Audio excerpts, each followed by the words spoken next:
دیکھیے یہ دو غلام احمد پنجاب نے پیدا کیے.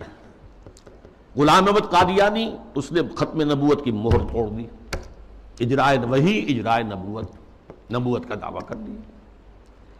اور غلام احمد پرویز اس نے اور دوسری اعتبار سے نبوت و رسالت کو زخم لگائے کہ نبی کی رسالت جو ہے وہ ٹھیک ہے ہم مانتے ہیں، لیکن نبی کی اطاعت اور اس کا اتباع یہ صرف ان کی زندگی تک تھا. یہ فتنہ جو ہے پرویزیت یہ آج بھی جاری ہے. اس کے کچھ کیسٹس ہیں جو آج بھی پھیل رہے ہیں، نہ صرف پاکستان کے مختلف حصوں اور علاقوں میں بلکہ اور باقی باہر کے ممالک کے اندر بھی چھوٹے چھوٹے جو ہیں ان کی جو بزم بنتی ہے، بزم طلوع اسلام جیسے یہاں پر ہوتی تھی، طلوع اسلام اس کا رسالہ تھا، تو ایسی بزمیں بنتی ہیں اور اس کے اندر لوگ جمع ہو کر اور یہ اس کے کیسٹ سنتے ہیں، اس کی تقریریں سنتے ہیں. یہ فتنہ کیا تھا اس کو میں یہ چاہتا ہوں کہ give the devil his due، شیطان کو بھی جو اس کا حق ہے وہ دینا چاہیے. اس نے کبھی انکار نہیں کیا مطلقاً حدیث کا، بلکہ اس کا موقف اصل میں کیا وہ سمجھ لیجئے.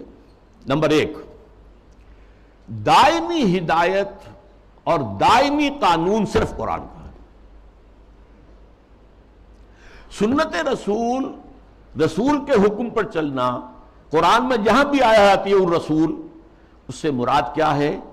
اس وقت رسول امیر بھی تھے مسلمانوں کے، تو یہ اطاعت امیر کا ہے. وہ سربراہ مملکت بھی بن گئے مدینے میں، تو اطاعت جو ہے وہ حکمران کی ہے.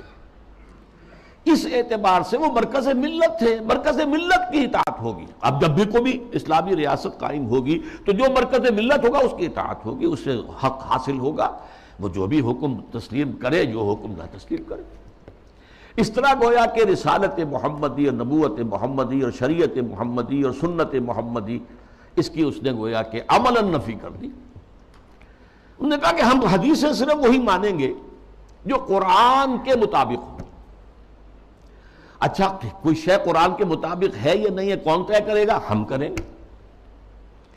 قرآن کی تشریح اور تعبیر اور تفسیر اگر سنت سے آزاد ہو کر کی جائے تو ظاہر بات ہے قرآن کو موم کی ناک بنایا جا سکتا ہے، ادھر موڑ دے ادھر موڑ دے، جو چاہے تعبیر کر لے.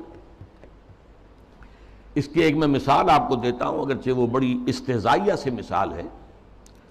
قرآن مجید میں حکم آیا سورہ مائدہ میں وَالسَّارِقُ وَالسَّارِقَةُ فَاقْطَعُوا أَيْدِيَهُمَا، چور مرد ہو یا عورت ان کے ہاتھ کاٹ دو. اب اس کی کیا تعبیر کی؟ رسول نے تو سمجھا ہاتھ کاٹنا ہے اور آپ نے ہاتھ کاٹے. ایک مخزومی خاتون تھی بڑے اونچے گھرانے کی، بنو مخزوم وہی ابو جہل کا قبیلہ ہے، فاطمہ نام تھا، فاطمہ مخزومیہ. اس نے چوری کی، اب اس کا ہاتھ کاٹنے کا حکم دے دیا گیا. لوگوں میں بڑی جو ہے بے چینی پھیلی، بڑے اونچے خاندان کی یہ عورت ہے، اس کا ہاتھ کٹے گا. اور تو کسی کو جو ہے لب کشائی کی ہمت نہیں تھی. حضرت انس حضور کے خادم خاص تھے، ان کو ذریعہ بنایا کہ حضور یہ اونچے خاندان کی عورت ہے، خاندان کی ناک کٹ جائے گی، آپ اس میں نرمی کیجیے. حضور نے سخت غصے کا غضب کا اظہار کیا. اے انس تم سے پہلی جو امتیں برباد ہوئیں اسی لیے ہوئیں کہ جب اونچی قسم کے لوگ، اونچے لیول کے لوگ جرم کرتے تھے انہیں چھوڑ دیا جاتا تھا، اور عوام اور غریب لوگ جرم کرتے تھے تو انہیں سزا دی جاتی تھی. خدا کی قسم اگر فاطمہ بنت محمد بھی چوری کرے گی، معاذ اللہ ثم معاذ اللہ ثم معاذ اللہ، رضی اللہ تعالی عنہا وصلی اللہ علیہ وسلم، تو اس کا بھی ہاتھ کاٹا جائے. اب اس کی تعبیر پرویز صاحب کیا کرتے ہیں؟ ان کا ہاتھ کاٹ دو مطلب ایسا معاشرہ، ایسا معاشی نظام بنا دو کہ چوری کی ضرورت ہی نہ رہے. جیسے محاورے میں کہتے ہیں نا، والدین کسی مسئلے میں اپنے بیٹے سے بھائی تم نے تمہارے ہاتھ کاٹ دیے، یعنی یہ کہ تم نے تو ایسا قدم اٹھا لیا کہ اب ہم کچھ کر ہی نہیں سکتے. یہ گویا کہ اس محاورے پر لے آیا. ان کے ہاتھ کاٹ دو یعنی ایسا ماحول پیدا کر دو، ایسا سوشلسٹ نظام برپا کر دو کہ جس میں ہر ایک شخص کی ضرورت پوری ہو رہی ہے تو کہا کو چوری کرے گا. یہ ہاتھ کاٹ دو کا مفہوم ہے، یہ نہیں ہے، یہ تو مولویوں نے بنا لیا ہے اور یہ غلط تصور ہے کہ ہاتھ کاٹے جائیں. حالانکہ ڈھٹائی کا یہ عالم ہے کہ اسی آیت میں آگے فرمایا گیا ہے جزام بما کسبا، نکالم من اللہ، یہ در حقیقت ان کے کرتوت کا بدلہ ہے۔